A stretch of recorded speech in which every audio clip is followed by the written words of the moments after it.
বিসমিল্লাহির রহমানির রহিম। 2020-21 শিক্ষাবর্ষে একাদশ শ্রেণীতে ভর্তিকৃত ভোজেশ্বর রূপসী মহাবিদ্যালয়ে ভর্তিকৃত ছাত্রছাত্রীবৃন্দ, তোমাদের সকলকে শুভেচ্ছা জানাচ্ছি। প্রথমে আমি আমার পরিচয়টা দিচ্ছি। আমি মোহাম্মদ শফিকুল ইসলাম, সহকারী অধ্যাপক, ইংরেজি বিভাগ, ভোজেশ্বর রূপসী মহাবিদ্যালয়। প্রিয় ছাত্রছাত্রীবৃন্দ, তোমরা জানো যে কোভিড-19 প্যান্ডামিকের কারণে সারা বিশ্বের ন্যায় আমাদের দেশেও আমাদের স্বাভাবিক জীবনযাপন বিঘ্নিত হচ্ছে এবং বিশেষ করে আমাদের একাডেমিক কার্যক্রম ব্যাপকভাবে বিঘ্নিত হচ্ছে। তো এই প্রেক্ষাপটে অন্যান্য প্রতিষ্ঠানের ন্যায় আমরাও ছাত্রছাত্রীদের শিক্ষা কার্যক্রম অনলাইনের মাধ্যমে অব্যাহত রাখার চেষ্টা করছি এবং এরই ধারাবাহিকতায় তোমরা যারা এই বছর এসএসসিতে 2020-21 শিক্ষাবর্ষে এসএসসিতে ভর্তি হয়েছ, তোমাদের শিক্ষা কার্যক্রম পরিচালিত হচ্ছে। তো এটা খুব ব্যাপকভাবে এই অনলাইন শিক্ষা কার্যক্রম খুব ব্যাপকভাবে যে ফলপ্রসূ হচ্ছে বা হবে, ব্যাপারটা ঠিক ওরকম না। কিন্তু এরপরও আমি আশা করব যে আমাদের কলেজ থেকে যেই ক্লাসগুলো নেওয়া হচ্ছে অনলাইনে, তোমরা নিয়মিত এই ক্লাসগুলো অনুসরণ করবে এবং আমার বিশ্বাস এতে তোমরা লাভবান হবে। তো আমরা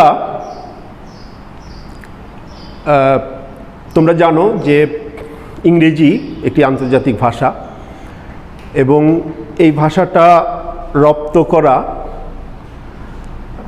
এটা একটা সহজসাধ্য বিষয় না, এটা একটা কঠিন বিষয় এবং এটা একটা সাধনার বিষয়। এটা অল্প সময়ে যেমন রপ্ত করা যায় না, সহজেও রপ্ত করা সম্ভব না।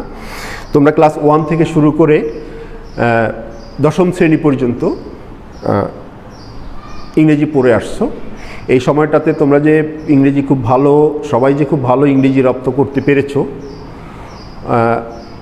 আসলে আমার মনে হয় ঠিক তেমনটা না।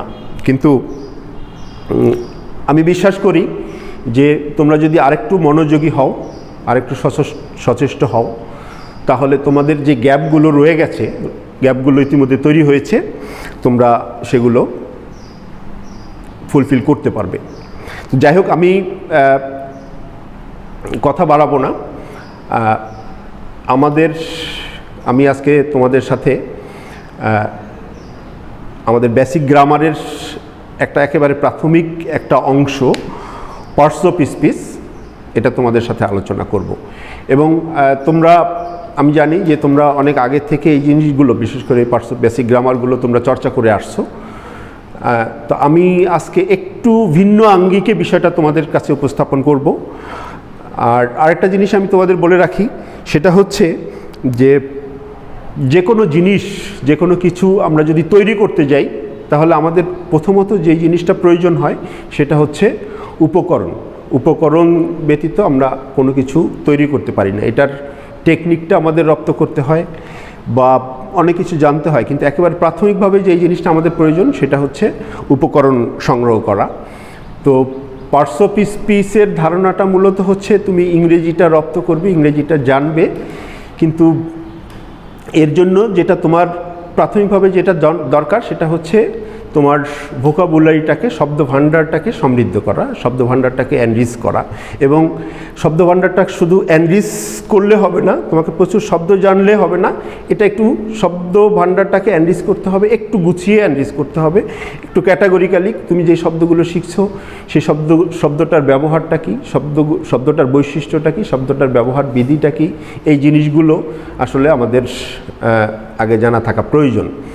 তো মূলত আমি পার্টস অফ স্পিচটা শুরু করতেছি এই কারণেই যে তোমরা বাসায় বসে এখন যেহেতু অবসর সময় তোমরা পাচ্ছ, প্রচুর অবসর সময় তোমরা পাচ্ছ, এই সুযোগে তোমরা যদি তোমাদের শব্দভাণ্ডারটাকে, প্রতিনিয়ত শব্দভাণ্ডারটাকে তোমরা সমৃদ্ধ করতে চাও, তাহলে এটা যেমন তোমাদের একটা পর্যায়ে তোমাদের জন্য খুব ফলপ্রসূ হবে বলে আমি মনে করি।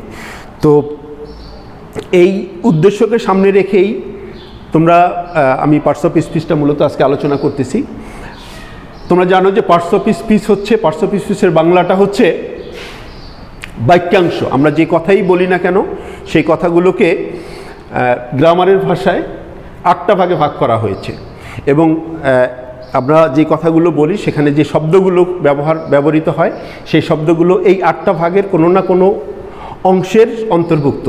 এই 8টা ভাগের বাইরে কোনো শব্দ আমরা মূলত ব্যবহার করি না বা ব্যবহার করার সুযোগ নেই, কোনো শব্দই 8টা ভাগের বাইরে নেই। তো আমি যে কাজটা করব সেটা হচ্ছে, দেখো এই 8টা পার্টস অফ স্পিচ হচ্ছে noun, pronoun, adjective, verb, adverb, preposition, conjunction এবং ইন্টারজেকশন। এই 8টা পার্টস অফ স্পিচ মূলত ব্যবহৃত হয়। 8টা পার্টস অফ স্পিচ অন্তর্ভুক্ত শব্দ ব্যবহার করেই মূলত আমরা বাক্য তৈরি করি, আমাদের মনের ভাবগুলো প্রকাশ করি। তো দেখো তোমরা একটা জিনিস খেয়াল করবে যে এখানে আমি এই 8টা পার্টস অফ স্পিচকে 2টা ভাগে ভাগ করেছি। এখানে 4টা করে রয়েছে। তোমরা নর্মালি মনে হতে পারে যে প্রথম 4টা একদিকে লিখেছি আর বাকি 4টা অন্যদিকে লিখেছি, তা কিন্তু না। ব্যাপারটা হচ্ছে, দেখো খেয়াল করো তোমরা যে নাউন, প্রোনাউনটা কিন্তু এই দিকে চলে এসছে। এই অংশে যেটা রয়েছে সেটা হচ্ছে নাউন, অ্যাডজেক্টিভ, ভার্ব এবং অ্যাডভার্ব। আর এই দিকে যেগুলো রয়েছে, এই ভাগে যে অংশটা রয়েছে, যেই পার্টস অফ স্পিচগুলো রয়েছে সেগুলো হচ্ছে প্রোনাউন, প্রিপোজিশন, কনজাংশন এবং ইন্টারজেকশন। আমি এটাকে তোমাদের ব্যবহারের সুবিধার্থে আমি এই জিনিসগুলোকে যে এই 2টা ভাগে ভাগ করে দিচ্ছি। এটা আসলে কোনো গ্রামার বইতে এভাবে ভাগ করা নাই, তোমরা কোনো গ্রামার বইতে এভাবে ভাগ করা পাবে না। আমি তোমাদের ব্যবহারের সুবিধার্থে এভাবে ভাগ করেছি, এবং এটা কেন করেছি এই জিনিসটা আমি তোমাদের সাথে আলোচনা করব। তার আগে আমি মূলত এই 8টা পার্টস অফ স্পিচ সম্পর্কে তোমাদের সংক্ষেপে ধারণা দেওয়ার চেষ্টা করব। 8টা পার্টস অফ স্পিচের ডেফিনিশন বলো, সংজ্ঞা বলো, বা 8টা পার্টস অফ স্পিচের পরিচিতি বলো, সংক্ষেপে আমি এটা দেওয়ার চেষ্টা করব। দেন আমি তোমাদের এই 8টা পার্টস অফ স্পিচকে যে 2টা ভাগে ভাগ করে দিয়েছি, এটা কেন করেছি এবং এটার প্রয়োজনীয়তা কী, এবং প্র্যাকটিক্যালি তোমাদের এই জিনিসগুলোকে তোমাদের কী কাজে লাগবে সেটা আমি তোমাদের সাথে সংক্ষেপে উপস্থাপন করার চেষ্টা করব। আমি তার আগে শুরুতে আমি তোমাদের এই 8টা পার্টস অফ স্পিচের সম্পর্কে ধারণাটা, পার্টস অফ স্পিচের সংজ্ঞাটা একটু বলতে চাচ্ছি। প্রথমে আসতেছে নাউন। আমরা জানি নাউনের বাংলাটা হচ্ছে নাম। এটার যদি সংজ্ঞাটা, ডেফিনিশনটা বলি তাহলে বলতে হয় এভাবে যে শব্দ দিয়ে বা যে ওয়ার্ড দিয়ে বস্তুগত বা অবস্তুগত কোনো কিছুকে চিহ্নিত করা যায়। আমি আবার বলছি, যে ওয়ার্ড দিয়ে বা যে শব্দ দিয়ে বস্তুগত এবং অবস্তুগত কোনো কিছুকে আইডেন্টিফাই করা যায় বা চিহ্নিত করা যায় তাকে নাউন বলে। এখানে একটা জিনিস মনে রাখতে হবে যে এই জায়গাটাতে তোমরা একটু মনোযোগ দিয়ে শুনবে। সেটা হচ্ছে বস্তুগত এবং অবস্তুগত দুটো ব্যাপার রয়েছে, দুটো মেজর দুটো দিক রয়েছে। বস্তুগত কোনো কিছুকে চিহ্নিত করা এবং অবস্তুগত কোনো কিছুকে। আমরা যখন নাউনের ক্লাসিফিকেশনটা করব তখন এই ব্যাপারটা ডিটেইল আলোচনা করব। এরপরে রয়েছে প্রোনাউন। আমরা জানি নাউনের পরিবর্তে যে ওয়ার্ডগুলো ব্যবহৃত হয়, যে শব্দগুলো ব্যবহৃত হয়, সেই শব্দগুলোকে আমরা প্রোনাউন বলি। এবং এটা হচ্ছে মূলত আমরা যখন কোনো কিছু লিখি বা বলি তখন আমরা যে নাউনগুলো ব্যবহার করি সেই নাউনগুলোর যদি রিপিটেশন হয় তাহলে সেটা শ্রুতিমধুর হয় না, সেটা অনেক ক্ষেত্রে সেটা খুব ভালো শোনা যায় না। সেটাকে শ্রুতিমধুর করার জন্য নাউনের পরিবর্তে বিকল্প শব্দ হিসাবে আমরা প্রোনাউনগুলো ব্যবহার করি বাক্যটাকে এবং শ্রুতিমধুর করার জন্য। এরপরে রয়েছে অ্যাডজেক্টিভ। অ্যাডজেক্টিভ হচ্ছে যে ওয়ার্ড নাউন এবং প্রোনাউনের দোষ, গুণ, অবস্থা, সংখ্যা ইত্যাদি নির্ধারণ করে, সেটা হচ্ছে অ্যাডজেক্টিভ। আমি আবারও বলছি, যে ওয়ার্ড দিয়ে নাউন এবং প্রোনাউনের দোষ, গুণ, অবস্থা, সংখ্যা, পরিমাণ ইত্যাদি নির্ধারণ করা হয় তাকে অ্যাডজেক্টিভ বলে। তারপরে হচ্ছে ভার্ব হচ্ছে, আমরা জানি ভার্ব হচ্ছে কাজ। তবে একটা জিনিস মনে রাখতে হবে যে কাজ মানেই হচ্ছে ভার্ব না। ভার্ব হচ্ছে যে ওয়ার্ড দিয়ে কাজ করা বা হওয়া বোঝায় সেটা হচ্ছে ভার্ব। যখন কোনো কাজের কথা উল্লেখ করা হয় তখন সেটাকে আমরা ভার্ব হিসেবে চিহ্নিত করতে পারি না। ভার্ব হচ্ছে যখন কোনো ওয়ার্ড দিয়ে কোনো কাজ করা বা হওয়া বা সংগঠিত হওয়া বোঝায় তখন সেটাকে বলা হয় ভার্ব। এগুলোর প্রত্যেকগুলোরই আবার ক্লাসিফিকেশন রয়েছে, আমি সেই ক্লাসিফিকেশনগুলো ডিটেল পরবর্তী ক্লাসে তোমাদের সামনে তুলে ধরব। কিন্তু আপাতত আমরা শুধুমাত্র এটার সংজ্ঞা বা এটার পরিচিতিটা আমরা সংক্ষেপে জানার চেষ্টা করি। অ্যাডভার্ব, অ্যাডভার্ব হচ্ছে যে ওয়ার্ড অ্যাডজেক্টিভ এবং ভার্বকে মডিফাই করে।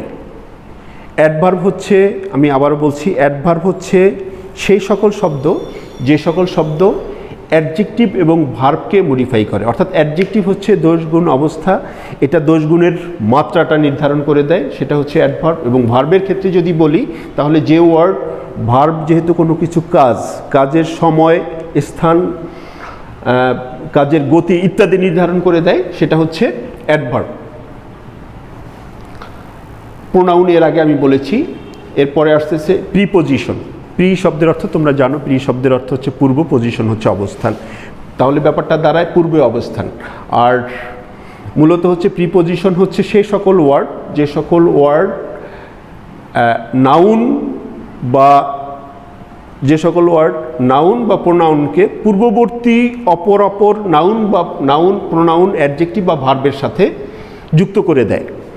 আমি আবারও বলছি, জিনিসটা তোমরা একটা খেয়াল করো, সেটা হচ্ছে প্রিপোজিশনের কাজ হচ্ছে মূলত নাউন এবং প্রোনাউনকে যুক্ত করা বা সম্পর্ক যুক্ত করা। শুধুমাত্র যুক্ত করে না, সম্পর্ক যুক্ত করে, রিলেট করে, কানেক্ট করে। অর্থাৎ এটার সাথে যুক্ত হওয়ার পরে কি সম্পর্কটা তৈরি হয় সেটাও নির্ধারণ করে দেয়। এবং কার সাথে যুক্ত করে? পূর্ববর্তী নাউন, প্রোনাউন, অ্যাডজেক্টিভ বা ভার্বের সাথে। তার মানে দাঁড়াচ্ছে হচ্ছে নাউন এবং প্রোনাউনকে যুক্ত করে। কার সাথে যুক্ত করে? নাউন, প্রোনাউন, অ্যাডজেক্টিভ এবং ভার্বের সাথে যুক্ত করে। দেন কনজাংশন। কনজাংশন হচ্ছে যখন আমরা কনজাংশনের কাজও হচ্ছে যুক্ত করা, কিন্তু কনজাংশন মূলত যুক্ত করে হচ্ছে দুটো সেন্টেন্সকে, দুটো ছোট ছোট ক্ষুদ্র সেন্টেন্সকে একত্রিত করে। আর এটাকে আমরা অন্যভাবে বলতে পারি, যেহেতু যখন দুটো সেন্টেন্স যুক্ত হয়ে যায় তখন দুটো সেন্টেন্স যুক্ত হয়ে বড় একটা সেন্টেন্স হয়। তাহলে যখন যেই জিনিসগুলো যুক্ত হয়, যেই ক্ষুদ্র সেন্টেন্সগুলো যুক্ত হয়, সেগুলো তখন আর কোনো সেন্টেন্স থাকে না, সেগুলোকে বলা হয় ক্লোজ। তার মানে ব্যাপারটা দাঁড়াচ্ছে এরকম যে ওয়ার্ড দুটো ক্লোজকে যুক্ত করে সেটা হচ্ছে কনজাংশন। এবং সর্বশেষ যেটা রয়েছে সেটা হচ্ছে ইন্টারজেকশন। এটা আমাদের এই 8টা পার্টস অফ স্পিচের মধ্যে সবচেয়ে গৌণ একটা পার্টস অফ স্পিচ, এবং প্র্যাকটিক্যালি এটার ব্যবহার খুবই সীমিত। এবং এই ইন্টারজেকশনের কাজ হচ্ছে মূলত একটা, যেমন অ্যাডজেক্টিভের কাজ হচ্ছে নাউন বা প্রোনাউনের দোষগুণ বলে দেওয়া। অ্যাডভার্বের কাজ হচ্ছে ভার্ব এবং অ্যাডজেক্টিভকে মডিফাই করা। আর ইন্টারজেকশনের কাজ হচ্ছে মূলত একটা সেন্টেন্সকে মডিফাই করা। অর্থাৎ একটা অ্যাসার্টিভ সেন্টেন্সের মধ্যে একটা ভিন্ন মাত্রা যুক্ত করে সেটাকে একটা ভিন্ন মাত্রায় উপস্থাপন করা, সেটা একটা ভিন্ন আবেগ তৈরি করে উপস্থাপন করা, এইটার কাজ হচ্ছে মূলত ইন্টারজেকশনের। তো এই হচ্ছে মূলত 8টা পার্টস অফ স্পিচের পরিচয়। আমরা এই জিনিসগুলোকে এভাবে জানবো। দেন আমাদের যেই জিনিসটা আমি তোমাদের সামনে উপস্থাপন করতে চাই সেটা হচ্ছে যে এই 8টা পার্টস অফ স্পিচকে তোমরা দেখো, আমি 2টা ক্যাটাগরি করে তোমাদের সামনে উপস্থাপন করেছি, লিখেছি। একটা দিকে রয়েছে নাউন, অ্যাডজেক্টিভ, ভার্ব এবং অ্যাডভার্ব, এবং অপর দিকে রয়েছে প্রোনাউন, প্রিপোজিশন, কনজাংশন এবং ইন্টারজেকশন। আমি শুরুতেই তোমাদের যে কথাটা বলেছিলাম সেটা হচ্ছে যে আমি এই 8টা পার্টস অফ স্পিচকে একটু ভিন্ন আঙ্গিকে তোমাদের কাছে উপস্থাপন করছি। তো সেটা ইতিমধ্যে আমি বলেছি যে 2টা ভাগে ভাগ করে নিয়েছি। এই দুটো ভাগের মানে মেজর বৈশিষ্ট্যটা হচ্ছে, দেখো তোমরা দুটো শব্দ, ইংরেজিতে দুটো শব্দ রয়েছে, সাফিক্স এবং প্রিফিক্স। সাফিক্স এবং প্রিফিক্স এই দুটো শব্দের সাথে তোমরা পরিচিত। সাফিক্স এবং প্রিফিক্সের কাজ হচ্ছে একটা শব্দের সাথে সাফিক্স এবং প্রিফিক্স যুক্ত হয়ে ওই শব্দের ভিন্ন আরেকটা পার্টস অফ স্পিচ তৈরি করা। আমি আবারও বলছি, সাফিক্স এবং প্রিফিক্সের কাজ হচ্ছে একটা শব্দের সাথে আইদার সাফিক্স অর প্রিফিক্স যুক্ত হয়ে ওই শব্দেরই ভিন্ন আরেকটা পার্টস অফ স্পিচ তৈরি করা। যেমন ধরো বিউটি, বিউটি বিউটি শব্দটা হচ্ছে নাউন। এটার সাথে আমরা যদি ফুল যুক্ত করি তাহলে শব্দটা দাঁড়াবে বিউটি ফুল। তার মানে এই বিউটি শব্দটার পরে একটা অংশ যুক্ত হয়েছে। এই পরে যে অংশটা যুক্ত হয় এটাকে বলা হয় সাফিক্স, আর পূর্বে যদি যুক্ত হয় এটাকে বলা হয় প্রিফিক্স। যেমন কারেজ, কারেজ আমরা জানি কারেজ হচ্ছে সাহস, এটাও নাউন। এটার পূর্বে যদি তুমি ইএন যুক্ত করো তাহলে শব্দটা দাঁড়ায় অ্যাঙ্কারেজ, এবং অ্যাঙ্কারেজ শব্দটা হচ্ছে ভার্ব। তাহলে এই ইএন শব্দটা অংশটুকু এটাকে বলা হয় প্রিফিক্স। সাফিক্স, তাহলে আমরা সাফিক্স এবং প্রিফিক্স সম্পর্কে জানলাম। এখানে আমরা যে দুটো ভাগে ভাগ করেছি আটটা পার্টস অফ স্পিচকে, এই দুটো ভাগের বৈশিষ্ট্যটা হচ্ছে এই চারটা পার্টস অফ স্পিচের সাথে নাউন, অ্যাডজেক্টিভ, ভার্ব এবং অ্যাডভার্ব, এই চারটা পার্টস অফ স্পিচের সাথে সাফিক্স এবং প্রিফিক্স যুক্ত হয়ে নতুন পার্টস অফ স্পিচ তৈরি করে, যেটা প্রোনাউন, প্রিপোজিশন, কনজাংশন এবং ইন্টারজেকশনের ক্ষেত্রে ঘটে না। এটা হচ্ছে একটা বৈশিষ্ট্য। আরেকটা বৈশিষ্ট্য হচ্ছে, আমরা জানি ভাষাটা হচ্ছে একটা, ভাষাটা হচ্ছে একটা বহমান নদীর মতো। এখানে একটা নদীর পানির স্রোতের সাথে প্রতিনিয়ত নানান কিছু যেরকম এটার সাথে যুক্ত হয়, আবার এখান থেকে অনেক কিছু বের হয়ে যায়, অনেক কিছু চলে যায়। তো একইভাবে ভাষাটা হচ্ছে একটা প্রবাহমান নদীর স্রোতের মতো। এই একটা যে কোনো ভাষাতেই প্রতিনিয়ত নতুন নতুন শব্দ যুক্ত হয় এবং অনেক শব্দ সেই ভাষা থেকে আবার হারিয়েও যায়। তো মূলত ইংরেজিতে নাউন, অ্যাডজেক্টিভ, ভার্ব এবং অ্যাডভার্ব এই শব্দগুলোর সংখ্যা অসীম, প্রচুর, এই শব্দের সংখ্যাটা প্রচুর, এবং এই শব্দগুলো প্রতিনিয়ত ইংরেজি ভাষায় নতুন নতুন নাউন, নতুন নতুন অ্যাডজেক্টিভ, ভার্ব এবং অ্যাডভার্ব এগুলো প্রতিনিয়ত যুক্ত হচ্ছে, এবং এটার আবার অনেক শব্দ হারিয়ে যাচ্ছে, ব্যবহার হচ্ছে না। কিন্তু প্রোনাউন, প্রিপোজিশনের ক্ষেত্রে ব্যাপারটা একটু ভিন্ন। এটা হচ্ছে সীমিত কিছু শব্দ প্রোনাউন, প্রিপোজিশন, কনজাংশন এবং ইন্টারজেকশন হিসেবে ব্যবহৃত হয়। আমরা যদি এটাকে সংখ্যার হিসাবে দেখি তাহলে ব্যাপারটা এরকম হতে পারে, যেমন প্রোনাউন 30 থেকে 35 বা 40, তুমি যদি এই সংখ্যক প্রোনাউন যদি তুমি রপ্ত করে নাও তাহলে আমরা যে প্রোনাউনগুলো ব্যবহার করার প্রয়োজন হয় সেই প্রোনাউনগুলো আমাদের কমপ্লিট হয়ে যায়। একইভাবে প্রিপোজিশনের ক্ষেত্রে আমরা এটা বলতে পারি 30 থেকে 40, কনজাংশনের ক্ষেত্রেও এরকম 30 থেকে 40, এবং ইন্টারজেকশনের ক্ষেত্রে 10 to 15। এই সংখ্যক শব্দ যদি আমরা, এই চারটা পার্টস অফ স্পিচের এই সংখ্যক শব্দ যদি আমরা শিখি তাহলে মোটামুটি আমাদের দৈনন্দিন ব্যবহারের জন্য যেই শব্দগুলো, এই চারটা পার্টস অফ স্পিচের অন্তর্ভুক্ত যে শব্দগুলো প্রয়োজন সেই শব্দগুলো আমাদের রপ্ত হয়ে যায়। কিন্তু নাউন, অ্যাডজেক্টিভ, ভার্ব এবং অ্যাডভার্বের ক্ষেত্রে এটা সম্ভব না। এখানে যেটা হয় সেটা হচ্ছে যে প্রতিনিয়ত এই শব্দগুলোর সংখ্যা হচ্ছে আনলিমিটেড, প্রচুর শব্দ রয়েছে, হাজার হাজার শব্দ রয়েছে, এবং এই শব্দগুলো প্রতিনিয়ত নতুন নতুন শব্দ এগুলোর সাথে যুক্ত হচ্ছে, এবং অনেক শব্দ হারিয়েও যাচ্ছে ব্যবহার না হওয়ার কারণে। অনেক শব্দগুলো ডিকশনারি থেকে বলি বা ওই ক্যাটাগরির মধ্যে থেকে হারিয়েও যাচ্ছে। তো আমরা যে কাজটা করতে পারি সেটা হচ্ছে, তোমরা যে কাজটা করতে পারো সেটা হচ্ছে, যখন এই 8টা পার্টস অফ স্পিচের আমরা যখন আমাদের ভোকাবুলারিকে সমৃদ্ধ করতে চাইবো, বা আমরা শব্দ ভাণ্ডারকে যখন সমৃদ্ধ করতে চাইবো এবং নতুন শব্দ যখন আমরা শিখবো, তখন যে কাজটা তোমাদের করতে হবে সেটা হচ্ছে যে এই 4টা ক্যাটাগরির, দেখো তুমি যদি হিসাব করো 100 থেকে 110টা শব্দ, তুমি এই 4টা ক্যাটাগরির 100 থেকে 110টা শব্দ যদি তুমি রপ্ত করো, এগুলোকে বই থেকে খুঁজে বের করে যদি 100 থেকে 110টা শব্দ যদি তুমি রপ্ত করে দাও, তাহলে তোমার যেটা হবে সেটা হচ্ছে যে এই 8টা পার্টস অফ স্পিচের মধ্য থেকে 4টা পার্টস অফ স্পিচ তোমার সম্পূর্ণ আয়ত্তে চলে আসবে। আর বাকি যে 4টা পার্টস অফ স্পিচ, এটা তোমাকে প্রতিনিয়ত কিছু কিছু শব্দ শিখে, কিছু শব্দ প্রতিনিয়ত শিখে তোমাকে তোমার শব্দ ভাণ্ডারটাকে আস্তে আস্তে সমৃদ্ধ করার চেষ্টা করতে হবে। এবং যেই কাজটা তোমার সাথে সাথে করতে হবে সেটা হচ্ছে, যখন নতুন শব্দ আমরা একটা শিখবো, সেটা নাউন হোক, অ্যাডজেক্টিভ হোক, ভার্ব হোক এবং অ্যাডভার্ব হোক, যেই পার্টস অফ স্পিচেরই হোক, সেটার সাথে এই সাফিক্স এবং প্রিফিক্স যুক্ত হয়ে অন্য কোন পার্টস অফ স্পিচ হতে পারে সেই শব্দটা আমরা শিখবো। আমরা যদি শিখি বিউটির বাংলা রূপটা হচ্ছে এরকম, যে দেখো বিউটির বাংলা হচ্ছে সৌন্দর্য। আমরা এটা অনেক সময় একটু কনফিউশন হয় আমাদের। বিউটির বাংলা রূপ হচ্ছে সৌন্দর্য, এটা নাউন। এবং এটা আমরা যদি এটার সাথে ফুল যুক্ত করি, ফুল সাফিক্সটাকে যুক্ত করে নিই, তাহলে এটার বাংলাটা দাঁড়ায় সুন্দর। এবং এটাকে আমরা ভার্বও করতে পারি, যেমন বিউটিফাই, BEAUTIFI, বিউটিফাই, এটা হচ্ছে অ্যাডভার্ব। এই ফাই শব্দটাকে যুক্ত করে এটাকে আমরা করলাম ভার্ব, এই শব্দটাকে আমরা করলাম ভার্ব। এবং সুন্দর করা আবার ঠিক এই তদ্রূপ। এখন আমরা যদি যেমন ধরো কমিউনিকেট, তোমরা ইংরেজিতে জানো যে আমরা এখন কমিউনিকেটিভ ইংলিশ মূলত আমরা এই শব্দটার সাথে আমরা খুব বেশি পরিচিত।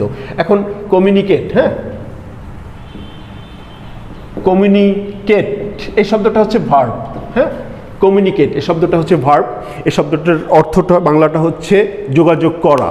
এটার সাথে যদি তুমি সন যুক্ত করো, কমিউনিকেশন, সন সাফিক্স যুক্ত করো, তাহলে শব্দটা দাঁড়ায় কমিউনিকেশন। এবং এটার বাংলার অর্থটা হচ্ছে যোগাযোগ। কমিউনিকেট হচ্ছে যোগাযোগ করা, কমিউনিকেশন হচ্ছে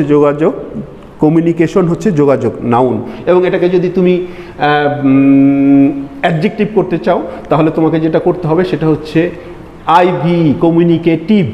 এই আইভি সাফিক্সটাকে যুক্ত করতে হবে এবং সেটা হবে অ্যাডজেক্টিভ। সেটা বাংলার অর্থ যদি বলি, তাহলে সেটার বাংলাটা দাঁড়াবে এরকম যোগাযোগমূলক বা এরকম সামথিং লাইক দিস।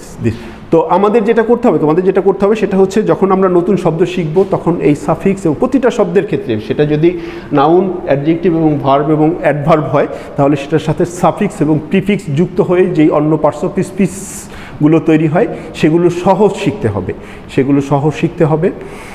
এবং তোমরা যে কাজটা করতে পারো সেটা হচ্ছে যে নতুন যে শব্দগুলো তোমরা শিখবে, তোমাদের টেক্সট বইয়ের থেকে খুঁজে ডিকশনারি থেকে এই শব্দগুলো তোমরা এই পার্টস অফ স্পিচগুলোকে সাফিক্স এবং প্রিফিক্স যুক্ত করে যে পার্টস অফ স্পিচগুলো হয় সেগুলি সহ তোমরা শিখবে।